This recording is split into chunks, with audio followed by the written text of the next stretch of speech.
Praise lord. దేవుడు విరిగిన హృదయాలను దేవుడు ఎలా బాగు చేస్తాడు?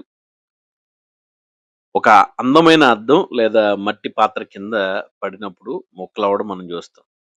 ప్రియ స్నేహితులారా, మన చేతిలో ఉన్న ఒక మట్టి పాత్ర లేకపోతే గాజు గ్లాసో కింద పడినప్పుడు ఏమైపోతుందంటే అది ముక్కలైపోతుంది. మనం ఏం చేస్తాం దాన్ని? పనికిరాని వస్తువుగా డస్ట్‌బిన్‌లో పారేస్తాం. ఎందుకంటే లోకం దృష్టిలో అది విరిగిపోయిన వస్తువు. విలువ లేదు. కానీ మీ జీవితం గూడా అలానే ముక్కలైపోతుందని బాధపడుతున్నారా? మనుషులు మిమ్మల్ని పక్కన పెట్టేశారా? అయితే బైబిల్ మనకు ఒక అద్భుతమైన సత్యాన్ని చెబుతుంది. కీర్తనల గ్రంథము 34 అధ్యాయం 18 వచనంలో ఇలా వ్రాయబడి ఉంది. విరిగి విరిగిన విరిగి నలిగిన హృదయము గలవారికి యెహోవా ఆసన్నుడు. నలిగిన మనస్సు గలవారికి ఆయన రక్షించును. లోకం విరిగిన వాటిని పారేస్తే, మన దేవుడు విరిగిన హృదయాలని వెతుక్కుంటూ వస్తాడు. కీర్తనల గ్రంథము 147 అధ్యాయం 3 వచనంలో అంటారు. ఆయన గుండె చెదిరిన వారికి బాగు చేయవాడు. వారి గాయములు కట్టేవాడు. దేవుడు కేవలం సృష్టికర్త మాత్రమే కాదు. ఆయన ఒక గొప్ప డాక్టర్. ఆయన దగ్గరకు మీరు మీ విరిగి నలిగిన హృదయాలు, ముక్కలైపోయిన హృదయాలు తీసుకొస్తే, ఆయన వాటిని మళ్ళీ తిరిగి అతికించగలడు. కాబట్టి ఒక కుమ్మరి మట్టిని చక్రంపై పెట్టి పాత్రగా తయారు చేస్తున్నాడు.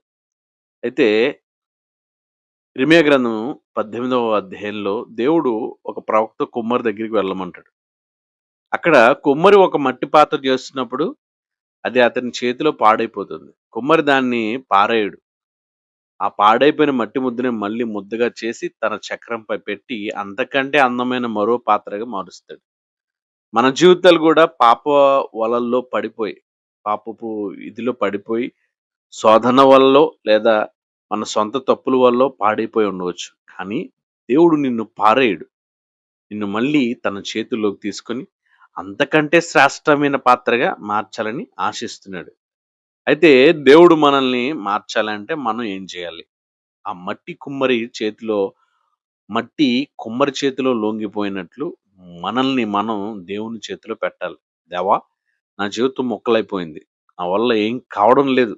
నేను నన్ను నీవే సరిచెయ్యి అని మనల్ని మనం తగ్గించుకొని ప్రార్థించాలి. దేవుని వాక్యమే ఔషధం.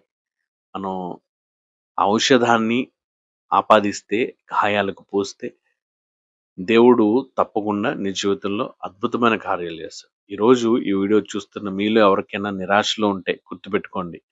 మీ కథ ఇంకా ముగిసిపోలేదు. విరిగిపోయిన మీ పేజీల్లోనే దేవుడు ఒక అద్భుతమైన గ్రంథాన్ని రాస్తాడు.